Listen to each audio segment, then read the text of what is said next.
The entire episode is available on Rockfin and free on all podcast platforms. You can click the link in the description to access the entire episode now. I want to get to your documentary because this is really important. The work you're doing with this docu-series. Thank you. If any of these topics that we speak about here, at surface level, no matter what we're talking about, the deeper you go, I've come to know that all roads lead to the occult, and it's no different than our medical and pharmaceutical industry.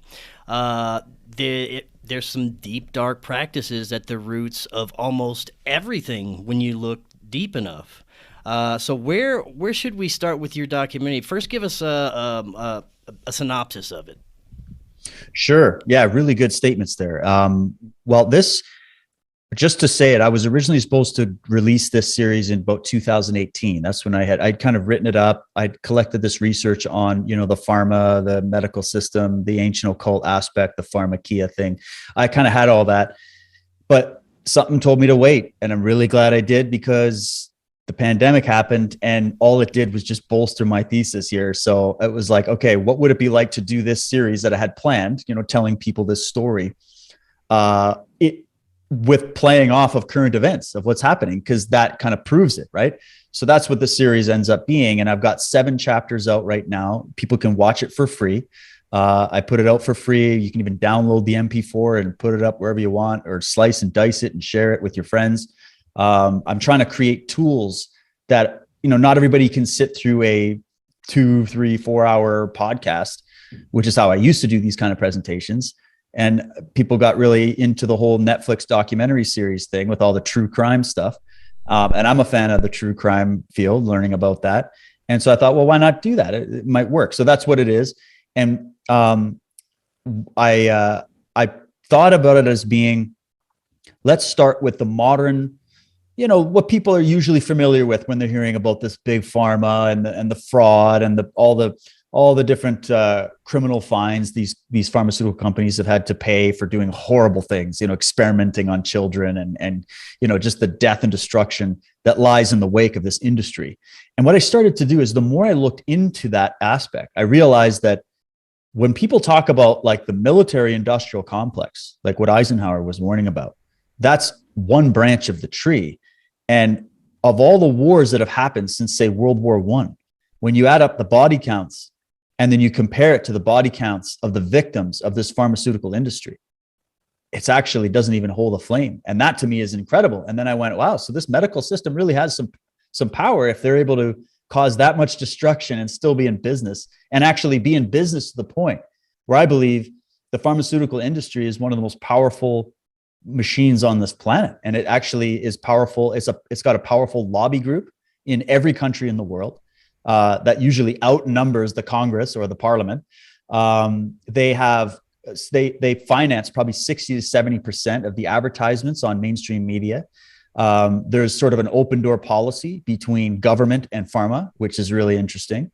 And so that's what studying that sort of surface level of that was what made me think there's something deeper and darker, more powerful behind this, because how could these guys continually commit grave crimes against humanity again and again and again, and fraud and corruption and silencing people, and all these things that we all kind of intuitively know about or have heard about in other documentaries and books.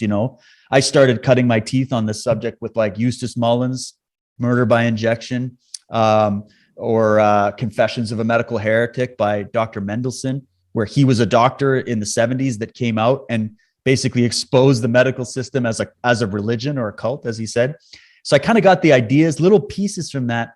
And then I went, but there's a missing piece about how ancient this is. The symbolism of it is what got me onto that, was when I went, well, let's just look at all the symbols that are used by these medical groups, these pharmaceutical companies, even the the Silicon Valley. A lot of people don't know that at Silicon Valley, it's not just all about computers. A lot of those companies are into genetics, gene tech, all these different companies, Wellcome Trusts. And you go, wow, there's a big connection. Very powerful people are running this. So then I went, well, where does even the word hospital come from? And when I looked this up, I found that it originated with a group called the Knights Hospitallers, which come out of the medieval period and were actually a military order of the Catholic Church, meaning the Vatican. Okay.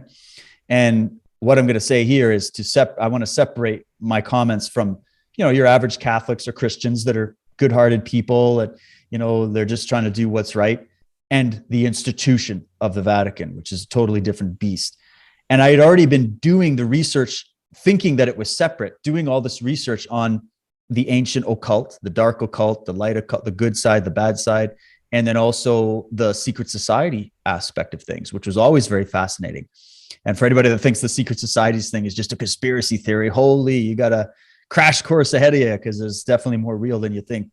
And I went, wow, do all these roads intersect somehow? Is this all separate instances and separate acts of crime, or is there a sort of unifier to it all? And that's where I discovered the cult, which is there is a legitimate cult of the medics. It's not just hyperbole. It's not just a flashy headline. There's a legitimate cult. What's interesting is you look at the history of the Knights Hospitallers and their alleged rivalry with the Templars, which is just, to me, surface stuff, little skirmishes and whatnot. But deeply behind the doors, these guys are all connected. When you look at that history, you see, okay, these guys were Knights Hospitallers, but where did they come from? Well, they came from an order called the Order of St. John of Jerusalem, which is connected to a group called the Benedictines. Well, that would put this cult, this group, this chivalric order, that's the military branch of the Vatican, that would put them at a more ancient date than the Templars, because everybody talks about the Templars, which are huge, but it makes them a very ancient group. And when you find out that this group, they were known as mendicants and apothecaries being people from the ancient medieval period that have the knowledge of herbs and poisons and different, drugs and whatnot, going back to like groups like the Assassins, like Assassin's Creed, they're telling you the whole story there. And you go, wow, these people have a deep knowledge of nature. And obviously that can be a positive thing and a negative thing. Knowledge is just knowledge. When you get into the world of what we call the occult, that word occult is talking about the occultation that happens with the sun and the moon, when you've got eclipses, solar and lunar eclipses. So you're hiding something from the view. It's been occulted. So occult knowledge is just hidden knowledge. That's all it is. And there were many reasons for this knowledge, this ancient mystery knowledge, to be hidden. On a positive note, it wasn't all evil. There was reasons why they had to hide it, because these different groups had to hide this knowledge from being prosecuted by these different popes, kings, monarchs, etc. throughout history. And then on the dark side, when a lot of these groups got infiltrated by what I think would be the dark magician cults, who wanted to basically, just on a simple level, use that knowledge to gain power and control over resources, right, and people. When you put all that together, you realize that there's a very old story here to our medical system that no doctor is going to know about. Nobody's taught this stuff because it's all very compartmentalized. People believe that all this weird witchcraft, occult stuff went away with like the Industrial Revolution or something, which is total nonsense. You find out that a lot of the top materialist scientists that are out there, especially these guys from the Royal Academies or the Royal Society, etc., who are meant to be the great men of science, were into the dark occult. They were, or not even just they were into occulted knowledge. They were into mystical traditions. And so what does that do to the average scientist's view that their forefathers were just these guys that were rational materialists? Whereas that's just the surface. Behind the scenes, these guys are into these occult magical traditions. So that was interesting. And so, tracking the history of this, you realize that the whole bit about the Rockefeller Syndicate, I talk about this in chapter 6, that more people are familiar with, right? Like the Rockefeller medicine, they took the petrochemicals and they started creating these pharmaceutical drugs. He bought up all the different investors and companies and basically created a total takeover of the medical system. They routed out all the holistic health practitioners, and they started creating this new army of medical scientists that were taught by them because they owned the universities, they owned the publishing companies, they owned the journals that did the peer review process. They owned it right from top to bottom. And again, it wasn't all evil, but you realize that it was centrally controlled. It was centrally taken over. And that's where we started to see doctors coming out from all over, like Mendelssohn was one, and many other doctors for decades have been coming out, complaining about how they're being censored from practicing real medicine because they have all these colleges that oversee everything that they do. So they can't, if they speak out against the doctrine of the college, it's like they become a medical heretic. They're banished. They're kicked out. And so it operates like a very culty thing, which to me flies in the face of the actual scientific process, doesn't it? Because real science is the process of discovering the truth about something, right? So why, and we're seeing this, what I'm telling you, if this sounds crazy to people, we just witnessed this happen in 2 years, didn't we? Right before the pandemic, they changed the definition of what a pandemic is to suit their ability to be able to declare it as a pandemic. Under the old definition of the World Health Organization's pandemic, they wouldn't have been able to get away with calling what we just experienced an actual pandemic. Does anybody know that? It doesn't even meet the basic qualifiers. So they had to change the definition of a pandemic. They did the same thing with the vaccine, change the definition of what a vaccine actually is and what it does from the original 4 basic criteria of what a vaccine should be if they're going to qualify it as a vaccine. Well, they changed the definition right before. Interesting. And so who has the power to do this? And that's what connects into the fact that I think when you boil it all down, all roads lead to Rome. And there's actually an organization called the Club of Rome that I talk about that was built by this Knights Hospitaller group, which I forgot to mention is now called the Knights of Malta. They're still a legitimate organization. You can go to their website. They have this thing of where they're philanthropists and they're just out there helping to do good in the world and work on the mission of Jesus and all this stuff. But I think what these guys are, not all of them, obviously, not every guy in the group is in on it, but there's a group within these groups that they hold themselves to an ancient religion that is nothing even close to what your average Catholic would assume we're talking about here. It goes back to some ancient Setian cults coming out of ancient Egypt. And that's why you see Egyptian symbolism all over everything, by the way. And then with the symbolism aspect, the door opens because when you see all the serpentine symbolism all over everything, and you see, the bowl of Hygeia, and you see the mortal and pestle, and you see these shields all over the place. Everything is a shield, blue shield. What is a shield? Well, in the conscious mind, someone sees a symbol of a shield and they think knight in shining armor, protecting me from disease, protecting me from illness. But a shield also shields you from view. So it's also a symbol that means hiding something. You're hiding behind a shield. And so there's 2 ways to look at all of these different things. So for me, I'm going, number one, why are they using ancient occult symbolism all over our medical industry?